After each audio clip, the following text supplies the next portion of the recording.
Hey, how's it going? I have a couple of cards, or a few, I should say, and I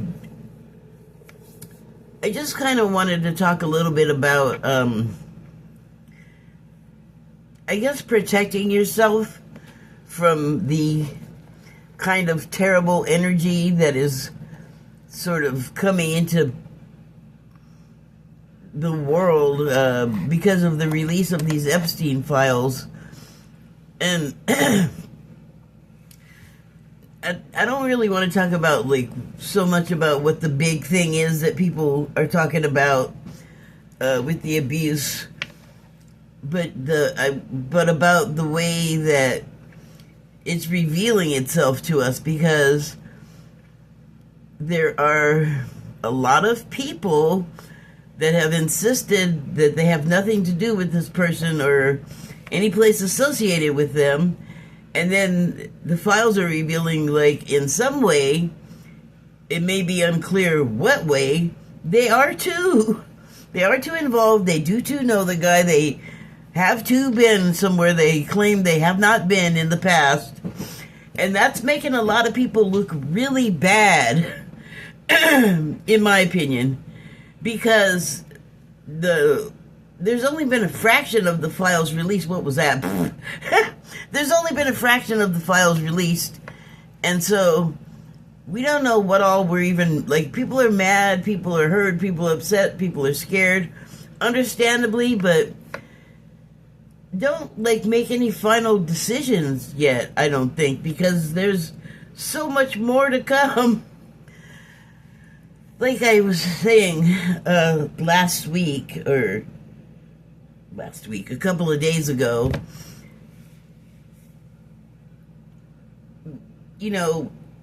because the thing is not completely out, we just shouldn't be making any hard decisions, except for when somebody is apparently guilty of having committed some sort of crime,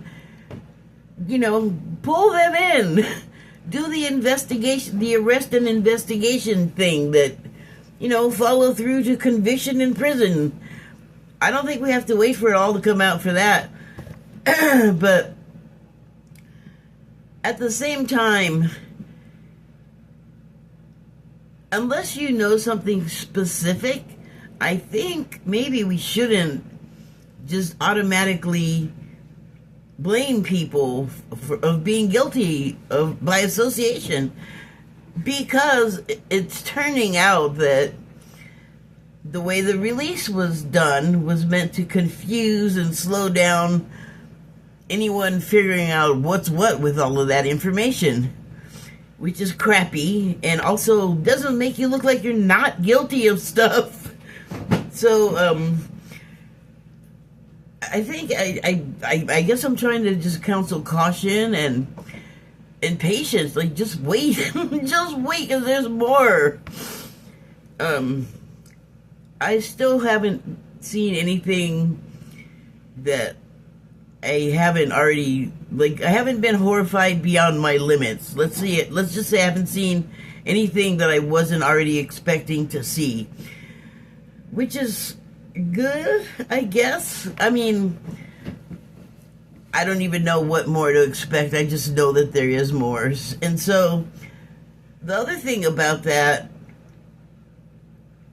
counseling you to have patience and to try and just wait and see, is because, well, a lot of reasons. For one thing, we have a lot of anger. When we find a target, it is laser focused and we want to burn holes with our eyes at that person that we suspect of having done something that offends us. And so we could be wrong, and I know that that's excruciating, because I want to know stuff just as bad as everyone, but at the same time, I don't, because we already were living in as everyone loves to say, a divisive time, and so that alone is a hard place to be when you just want peace. And so we're being variously inflamed by the acts of our current government. And also, I think a lot of what plays into our emotions and them being so intense is that we can't really do anything but vote. I mean, that I know of. And that feels unsatisfactory. That feels like it's not doing anything to, like, fix the problems that we're learning about. We're not done learning about them, though. And there's also, from my point of view, the knowledge that, like, everything that we live in, like, our whole world is part of a construct in a way, in a couple of ways. And, this whole Epstein file thing is like this big smokescreen, and it's unclear, like, exactly what the guy was doing, why people were giving him money, why people were asking him for advice. Because, like, what I've learned since yesterday is a lot of people went to this guy for advice, and he also went to people for advice. But I'm just like, why him for everything? Like, why is he the person that everyone went to for, like, everything, for stuff you could just do without involving the guy at all? He was like the Mr. Wizard or something. But one thing that keeps coming up is that apparently he was some sort of intelligence asset, seemingly for multiple agencies. So that just seems like a dangerous place to put yourself, actually. I don't know if you've ever read a spy novel or seen a spy movie or heard about what happens to spies after the fact, because that's usually the way we get the real information, is we find out things later. But what seemed to be part of the operating structure or the operating system was to obscure everything and make it so that, like, everything had sort of a contingency based on, if you say anything, or, if you don't act right, everything about you that's embarrassing is going to come out. We're going to put it out there. So blackmail. That seemed to be the foundation of the man's industry. So, but what seems to be unfolding is that it was such a wide web, like such a far-reaching network, and always like a honeypot or some sort of sticky situation, like literally adhesive, that you find yourself in and you cannot get out of. And then you're compromised either by your own weakness, or they make you appear to have done something. It seems like that was just part of the whole operation. Like, we're doing all these different things, but we're always making sure that anyone that comes near us is going to get sucked in and made, part of a trap, basically. So that's really intricate, and, I have to say, as terrible as some of the information is, like, this is kind of my jam. I want to know what's going on. I'm not like other people that are, like, actually getting the files and picking them apart and doing things to unredact them. I don't have that skill level. I'm getting things after the fact that people they're doing the work, and I'm enjoying the profits of that, I guess. But, I mean, I love a mystery. What can I say? So, I have a Declarations of Mary Magdalene card, and I've gotten it fairly often recently, and I put it back, because, I don't know, I thought I already read on this. I put it back. And it came out, and the third time it came back out, it actually flew up and hit me in the face, and I was like, okay, I guess I'll take it. But it kind of has to do with what I was saying. So the card reads, our right to love another in the essence of the Trinity. The Trinity is the Father, Son, and the Holy Spirit. And so our right to love one another in the essence of the Trinity is of pure form when thy heart knows the truth of creation's sacred holy vow to one another. So I think how this applies is we, with our pre-birth contracts, our life blueprints, we lay out, the course of our lives, and then as we're doing that, we're going to be connecting with all kinds of people throughout our whole lifetimes. And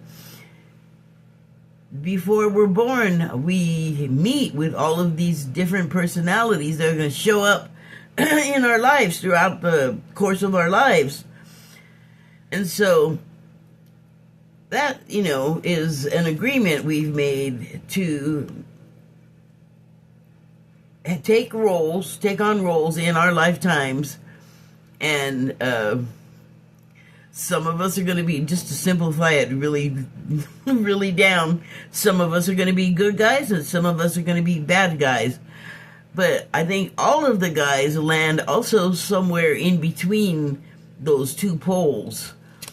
So before we come here, we know that we're going to be playing a role. We have mapped out all of these things that we have decided.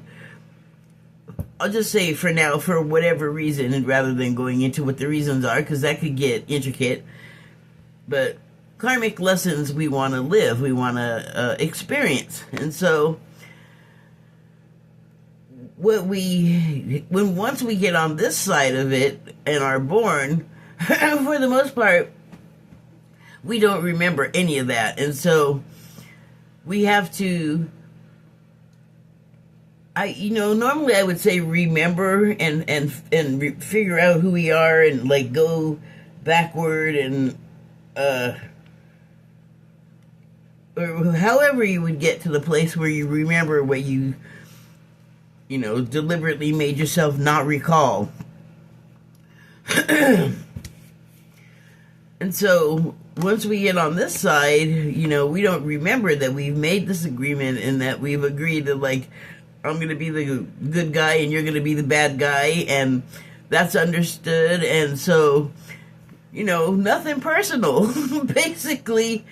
But once we get here into our human bodies that are so sensitive to everything around us, I mean, even if you don't have like 100% all psychic skills and all of the clairs, you still have a level of sensitivity. Like, you're not just an inert object. And so everyone plays a role. It could be a great role or it could be a small role, but neither is insignificant in, like, its contribution to the whole tapestry.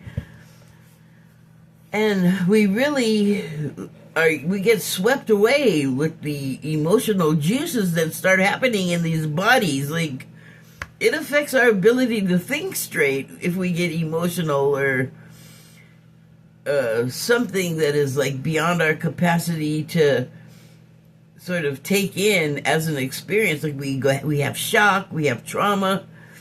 It's a whole thing. And so, what I've been learning lately is that you can regulate that, but you have to learn how. And it's not just a one thing. I mean, emotions are intricate and complex. And so it's hard to just say, it's just this one thing. Because one thing can have many corridors, many shades. But we, make a vow to each other to live these roles and have these experiences. And I put it this way another time when I was talking about this.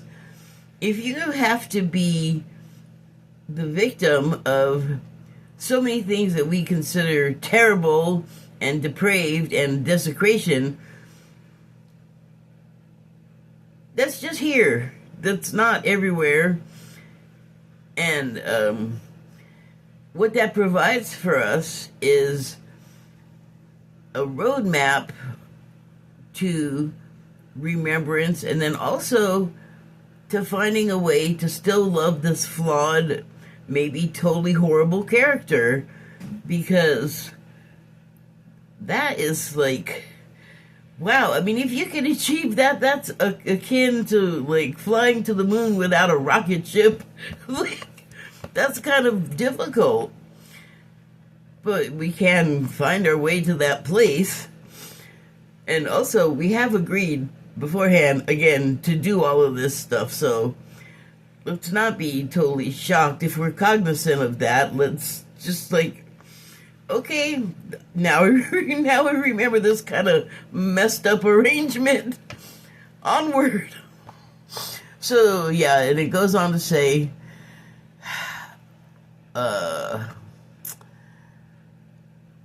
God, it's just one long sentence, so it's hard to like break up the rhythm and find the way to say the last part of the sentence, but thy heart knows the truth of creation's sacred holy vow. Like, that's all that stuff I was just saying. We agreed to do this stuff beforehand, and we conveniently or inconveniently, before you understand, don't remember. We do that on purpose. So, when thy heart knows the truth of creation's sacred holy vow to one another in love's highest light, it's not personal. That's like the encapsulation of the end of that for me, you know, like, speaking to us here on this plane, it's nothing personal. Okay, so I have two cards from the Starseed Oracle, and the first one is Star Brothers. Whoops. So, you can see in the foreground there is a guy, and he's seated, looks like sort of lotus position or semi-lotus position, and his face, it looks like he's in a meditative state. His eyes appear to be closed. He's looking down. What I'm getting at is he appears to be completely calm. And there's something, a couple of some things it looks like to me, although it could be one thing. If it's one thing, I cannot tell you what it is, because I have looked at this and looked at this. But there seems to be what I thought the first time I saw this was a bottle shape, like of some sort of liquor, some kind of potion. And then behind there is like these two deals here popping out. And I really focused for some reason yesterday when I pulled these cards on this honeycomb on this thing sticking out. It kind of reminds me of like on Star Trek ships. They have those long parts. The name of that has been escaping my mind for some reason, and I have been thinking of it a lot for some reason. That particular part on the starship. I could look it up, but I'm not going to, because if you don't just off the top of your head know the name of it, you can look it up. Like, I'll remember it and it'll go right away. But it's like a crucial part of the starship's ability to fly.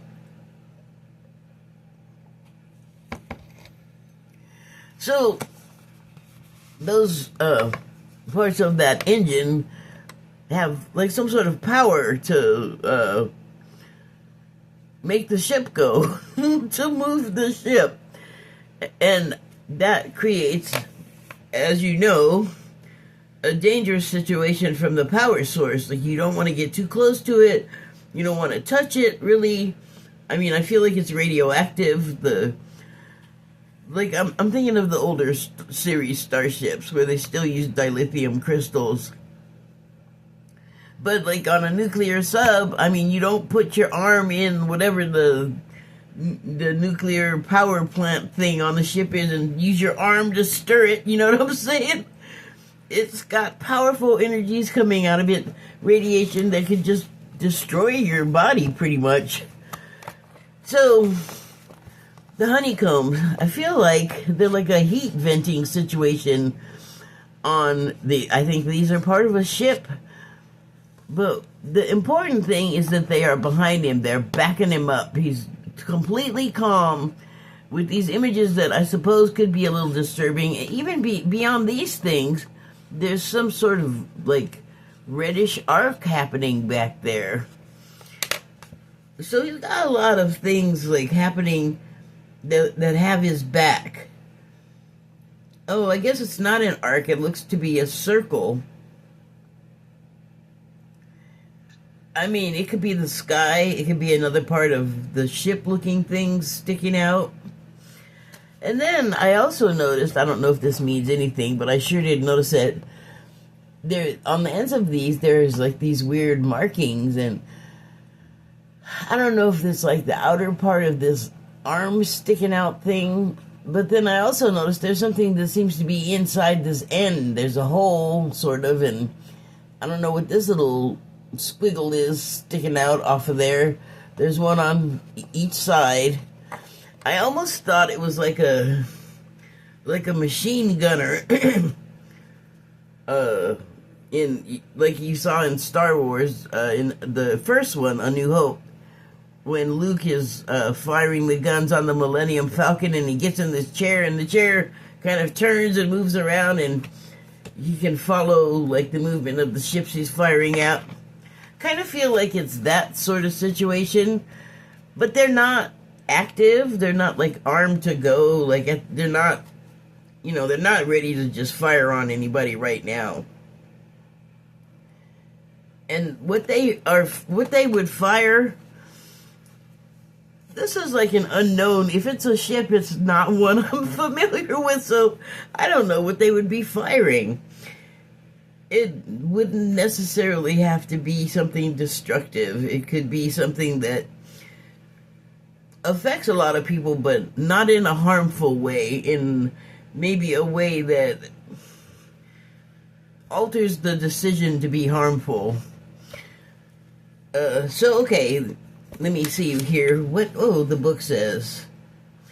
Alright. The subtitles on the card are Horus Energy, which I actually looked that up, and one of the things about it was, hold on.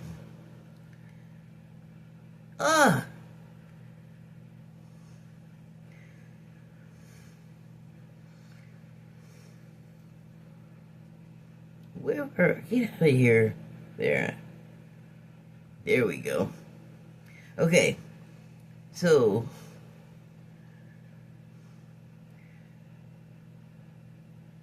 key aspects of Horus energy. Okay, well, hold on. I'll come back to that. The Eye of Horus symbolizes powerful spiritual protection. So a lot of stuff has got this guy's back, and he feels completely comfortable with it. Whatever it is. So the Eye of Horus symbolizes powerful spiritual protection, healing, restoration, and divine wisdom. Operating from ancient Egyptian mythology, the all-seeing eye, the Eye of Horus, hold on. Originating from ancient Egyptian mythology, the all-seeing eye signifies inner vision, strengthening intuition, third eye, and warding off negative energy. It represents wholeness and the ability to overcome adversity through spiritual resilience. So whatever is going on, this guy has backup.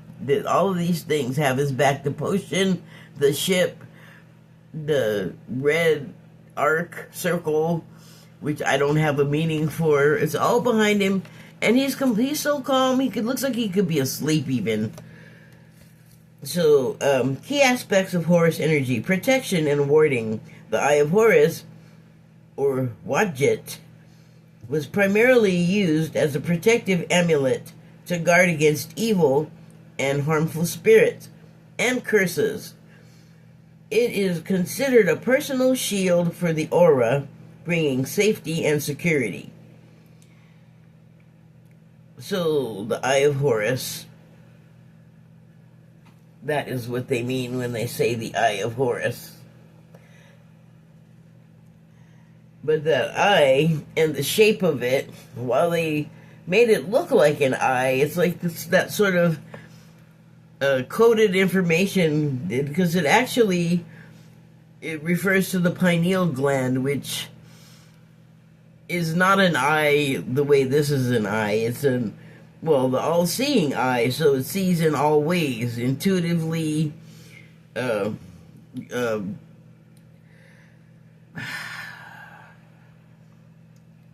what is the word when you know the future? There's a word for it. I believe it begins with a P, but my brain does not want to release it to my mouth area. Hey. Okay, so healing and wholeness are another aspect. According to myth, Horus lost his eye in a battle against Set, which was later restored by Thoth. This makes the symbol a potent representation of restoration, bringing wholeness to what was broken. So healing and wholeness, but then also renewal. Intuition and third eye activation. Spiritually, the Eye of Horus is linked to the pineal gland or the third eye chakra, ajna, facilitating higher consciousness, inner wisdom, and the ability to perceive truths. That is something that we need right now, because now that we have these files come out and they are illustrating for us that things are not what they appear to be. There's a whole setup, a whole mock-up of facade that allows all kinds of creepy stuff to operate because it's hidden in a lot of ways, and yet right in front of our faces. And so the disconnect is our cognition. Like, we just were not realizing what we were seeing, a party to, looking at. Oh yeah, we're all a party to it, like if you're in the file or not, because the conditions for that stuff to happen wouldn't exist unless there was a collective agreement for it. And collectively, it's not like we have meetings every day with each other, but when we sleep and visit the astral plane, then that is when stuff gets talked about, meetings are had. Allegedly. So, okay. Solar and lunar balance. The right eye represents the sun, Ra, symbolizing power and strength, while the left eye represents the moon, Thoth, symbolizing healing and wisdom. Together they represent the harmony of opposite forces. And finally, resilience and rebirth. Due to its story of being broken and repaired, the symbol represents the ability to overcome trauma and emerge stronger. It is also associated with guiding the soul through the afterlife, which, at the end of the tour, I believe is rebirth, and that happened to Horus. I don't want to get into the whole Styx River narrative, because I don't really know it well enough off the top of my head, so I'm not ready to talk about it. But anyway, those are the energies of Horus. And, helps if you read it the right way up. So, Horus energy, protection, loyalty, safety, trust. Those are the subtitles on the Star Brother card. Star Brothers. And it reads, "You're more protected than you can imagine. It's safe to open the back of your heart. You're being called to be open to receiving a new level of support now, from those in your life and from the benevolent beings you're connected with. Through ancestral patterning, current life traumas, and past life karma, past life karmic impressions, many of us have become mistrustful and suspicious of loyalty and have blocks when it comes to receiving support.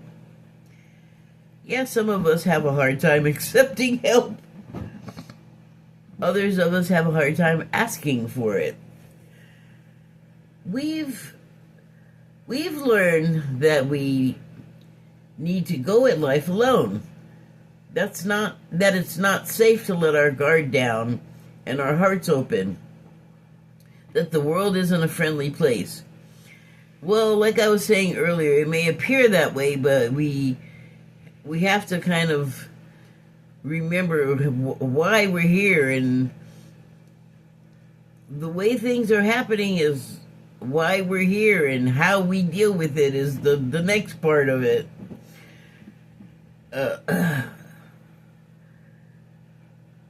But yeah, it can be an unfriendly place, but remember, nothing personal, because this is not your real body, this is not your real appearance, and you are literally playing a role in your life to support the whole structure of reality. Okay,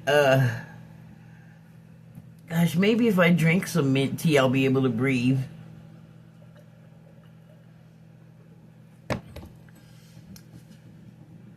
Be better if it were hot. Oh well. Okay, the Star Brothers want you to have a new experience of life on Earth. Well, we're having that right now. We're realizing that what we thought was life on Earth is there's some problems with our understanding.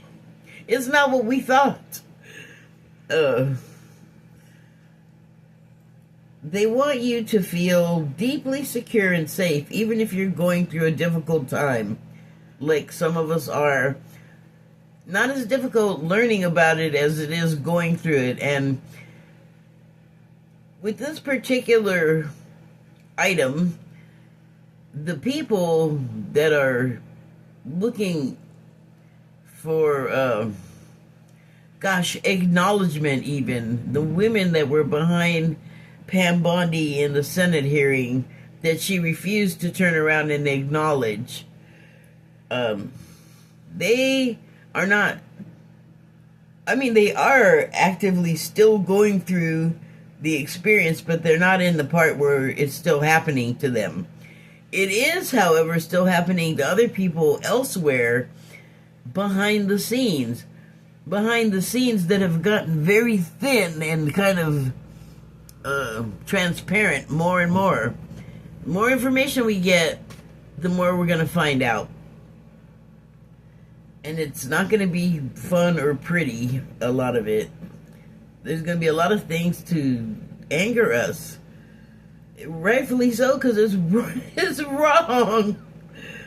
Okay, they want you to hand over your fears to them. Because it's not, it's nothing to be afraid of. Like, even if the worst case scenario is that your life ends, it's your life here. Your soul is everlasting. It can just go have another life here or somewhere else. Not going to get into all of that because that's really complex, but you can certainly find information about it if you want to. The search bar is a wonderful thing. Okay. They want you to hand over your fears to them, to see them as opportunities to let in more love. So, it strikes me, the fears, the things that are scary and ugly and terrible that we learn about all the time, not just in the case of these files, it happens in front of, like, I was watching just news clips from all over on YouTube, and I came across, and it was very short, it was just a clip of a view of a security camera at what looked like an airport, or some sort of building with a lot of traffic in and out. And this woman was walking in with a toddler. She was holding a toddler's hand, and this guy came dashing out of the building and grabbed up the toddler and ran, like before anybody could even do anything. It's like, what are you doing, you goblin? You can't just steal children. Although people do, like I said, it's still happening. So, what we're doing is we're learning that, you know, the world we live in is multifaceted. Like there's layers to just everyday life. And so the kid getting snatched really kind of like got me in a way, because just like with these recent school, like middle school and high school walkouts, where the kids get to go, like they have signs they made protesting ICE, and so the school knows that they've left class to go stand outside the school with their signs and protest. From what I understand, I've seen a couple of reports that these protests are being done with the school's knowledge. And I think there was a third or even a fourth one while I was watching news about this, about news item about MAGA people seeing the protests and getting out and going and engaging with these kids. And they're not just vocally engaging, they're putting their hands on other people's kids. And I just think of all of the years of my life that I have heard people basically promise death to other people if they put their hands on their kids. And so why are these people, these MAGA people, these trad family people, these, you know, conservative people, the supposed moral majority, why are they adults coming after, like, mostly girls in these protests? I don't know why it's mostly girls, or all girls, but that's wrong. Grown men should not be coming after young women, like, to have fisticuffs with them. And also, get your hands off of other people's kids. Like, you probably have kids. What? You'd pull out your gun if somebody had their hands on your kids. One guy was ready to box because somehow they got his hat, which he probably made that possible. I don't know if on purpose or not, because that was not shown, but he got his stupid MAGA hat back. But I don't care. That is no reason. The hat, whatever it cost, was not worth getting out and putting your hands on multiple other people's kids. Like, where are people's heads? I don't have kids. I'm just saying, I've heard a lot of nobody better put their hands on my kid type talk. And so where is that in these people's heads? I don't care if you disrespect what they're saying, don't respect their physical being. They're not doing that to you. If you can't take words, go home, cover your ears, because they're everywhere. No law is going to ever be able to shut everybody up. Like, sorry, forget it. Sorry, got a little sidetracked there. Okay, they're guiding you to stay open to receiving a greater level of support than you can ever imagine, both in this world and beyond. To call in your team of loyal protectors and supporters, both physically and energetically. They want you to learn to soften through life's ups and downs and learn to open your heart, especially when it most wants to harden. So the incidents that I was just talking about with the people attacking the protesters, maybe you guys take a breath, take a beat. They're doing something that their school has sanctioned, so they're aware of what they're doing. They know where they are. Everything's cool. And also, if they're not your kids, especially, butt out. Don't start stuff with other people's kids. You're an adult. Don't start stuff with kids. Sorry, reality just made this less fun. Okay, so I have another card, and it is Water Your Garden. This card resonates with me because for years I've been saying on social media, tend your garden, as opposed to trying to tend gardens that aren't yours, where you have no business putting your hands on things, and you also have no business because ain't your garden, is it?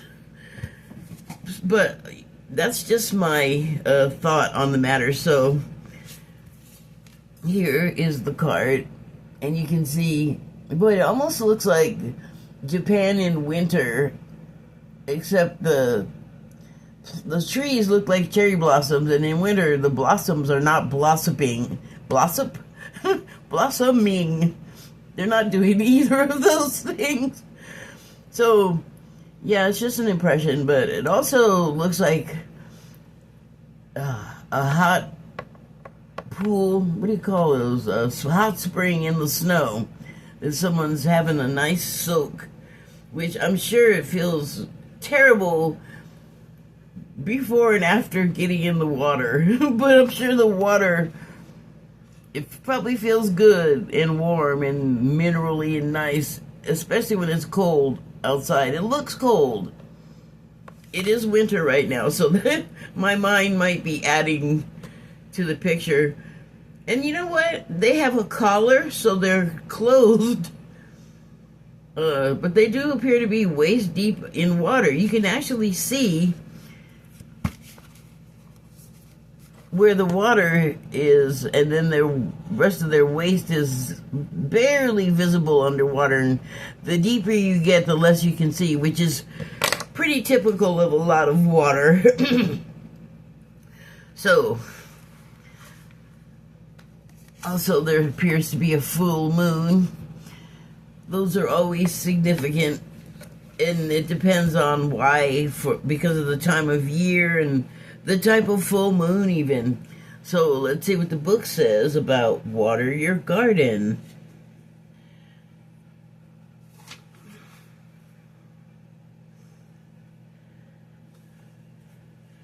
Almost there.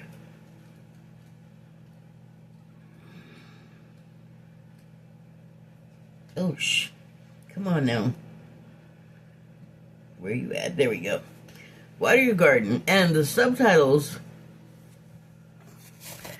pardon me, and the onion, and the subtitles on this card are nourishment, body care, tenderness, rest.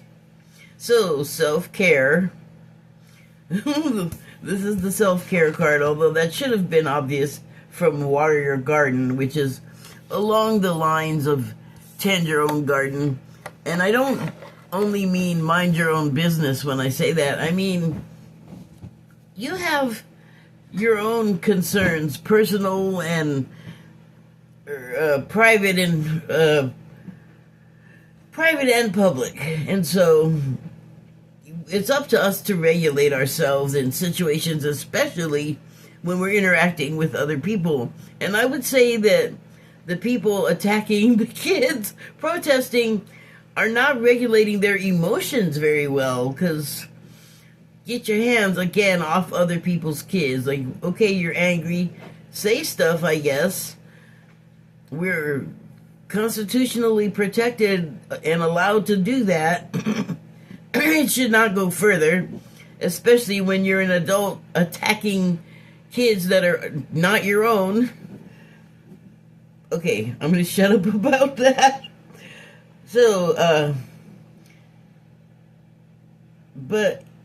nourishment. So that's a subject that's on everyone's minds, I think, a lot.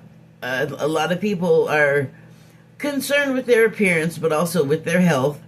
And so weight loss is a big thing. It's important. And it is good to regulate your weight so that it's not hurting your body. You know, that's why it's called overweight, because you have too much of the weight. And I'm very much aware that I have that. I'm happy to say, though, that after months and months of trying to figure out how to deal with it without having to take one of those terrible shots, because I know they're doing a lot of people good and diabetics really need that, help with losing the weight. I don't have diabetes, but I do have, like, not a whole lot of mobility, and also I noticed that on my last birthday, which was my 62nd, that food is just behaving differently when I eat it, and it's hard to know anymore if it's me or the food, because the food's gotten so weird, especially since the FDA has been, like, just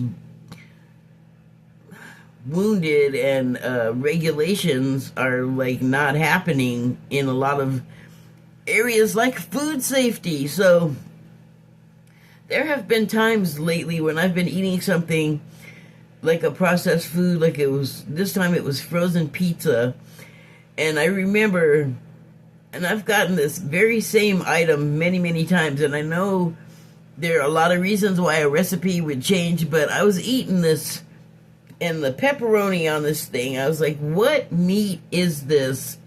Because this is not whatever pepperoni usually is. The texture was just all weird and wrong, and I was like, if they're putting cannibal crap in our food, that is just, I'm sorry, but that is just a sin against nature. At least if you're going to do that, at least let the person be aware of it. At least give them the chance to decline. Don't just put mystery meat in the food that's at the supermarket. Let me calm down. It's hard right now if you want to eat well and for your health. Like probably 10 years ago, I was having a conversation with a friend of mine, and they were saying that they have diabetes and that their doctors have them restricted on all of this meals and things like that. And they were saying that even sticking to the doctor's orders as strictly as they could, they'd go back for a follow-up and find out they were in as bad a shape or worse. And it's like, that's got to be because of the food itself. And we know that processed food has a lot of stuff in it, and you think, like, I won't eat processed food, I'll just make all my own food. Well, when I was a kid, I think I was in junior high school when this was happening, so it would have been in the 80s, and they were talking about genetically modifying food, and the thing they talked about most was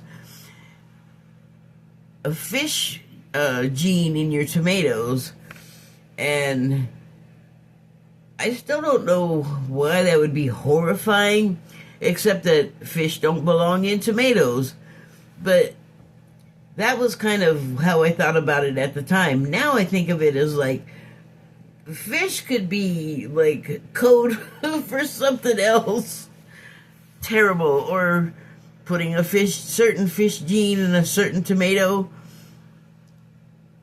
I don't know that it's for the reasons that were stated, that it would make it better and more healthy. I feel like they stuff all kinds of things in food, chemicals and ingredients that are actually really bad for people. And because a profit can be made from doing things that way, from, like, I guess, purchasing the ingredient that has no business in your food and then putting it in your food. Somehow that's like a business practice. Terrible.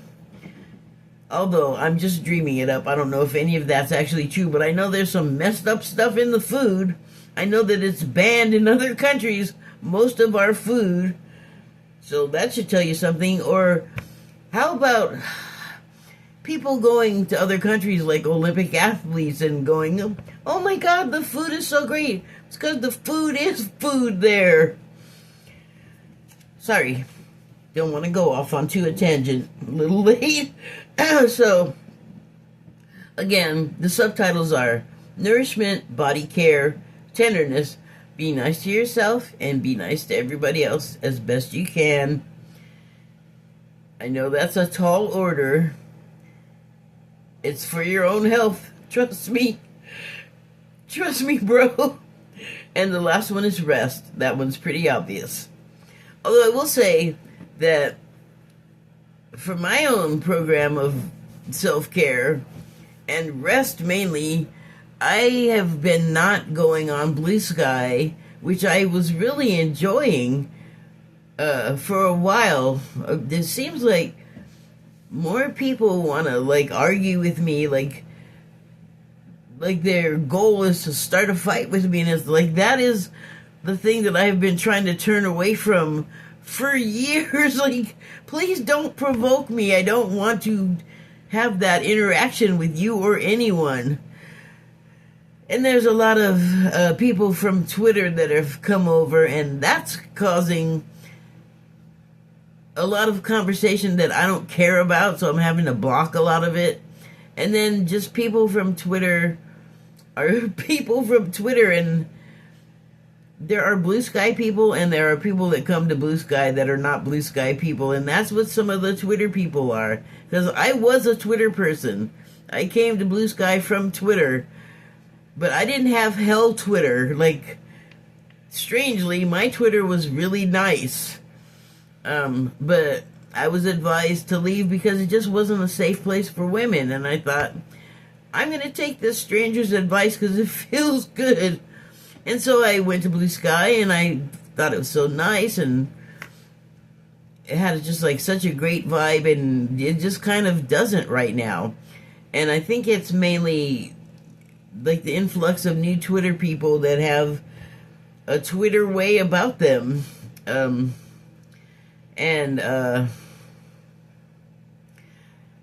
Basically just the news. Like, it's the latest thing with the files has brought a lot of like icky energy to the site, but just to people in general, because en masse we're discovering how disgusting the world is in some places, in some ways. It is, however, part of the whole deal, so I mean, it's not like we can deport it somewhere else and just get rid of the problem. No, the problem is here for us to deal with and to experience and come out of the other end better, if possible. Whatever that looks like for everyone. So here's what the book says. Earth is a seasonal planet, and as such, you're a seasonal being, cyclic. Cycles. You can be on and in full bloom month after month, day after day after day.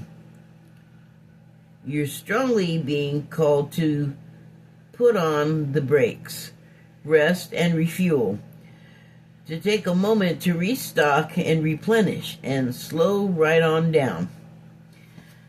So yeah, it was a good move to go away from Blue Sky for a while, because I'm not even on there doing what I like to do anymore, which was mainly talk about movies and shows, and I don't know, it just seems like there's so much other stuff coming at, like I'm seeing it in my mind like a spray of water, like just hitting you in the face, and you can see the drops coming at you, but you kind of can't do anything before they hit you, because by the time you see them, they've already hit you, kind of thing. And it's like you just have to get yourself out from in front of the hose. And so that was going off of Blue Sky. Just, I mean, I still pop on there and I answer notifications or look at them, but I'm not spending like hours on there like I used to. I don't know, I'll be on there and I'll just be like, it's just not hitting right, and I'll go. But then, if I'm looking at other stuff, which is generally going to be YouTube, that has its own spray of information that I don't necessarily want.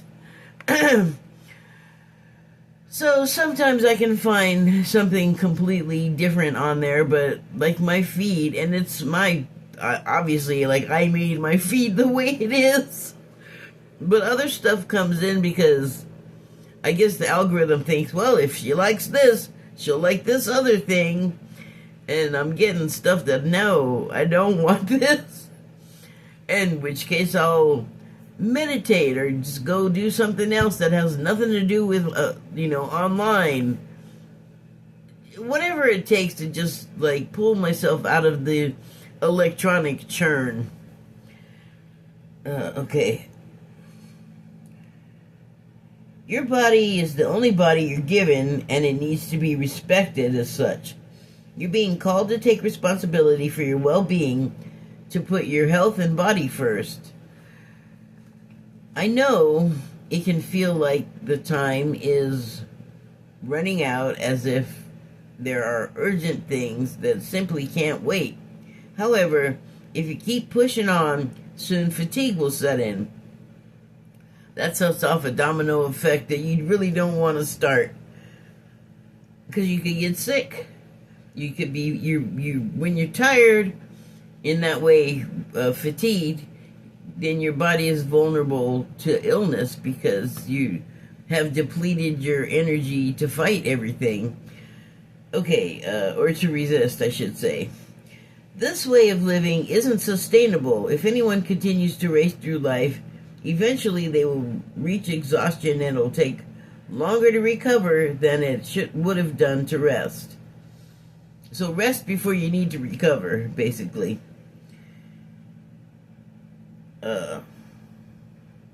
Immune system disorders and mystery illnesses are becoming more common because we're putting too much pressure on our bodies to keep up with the instantaneous pace of modern life. That's why you gotta, like, pull yourself out of the electronic churn, because it could be like a casino in Las Vegas. No clocks, no windows. You're just in there, boop, boop, boop, reacting, and it takes it out of you. Fatigue.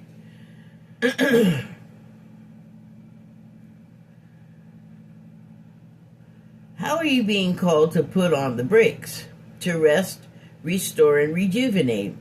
When was the last time you took a holiday or had a full weekend, day, or afternoon off? Well, personally, I'm fortunate enough to have all of those every day. Look after your precious body and mind. Give yourself enough time to recover when you find yourself running on reserves. There's enough time. Life will bend toward you when you do.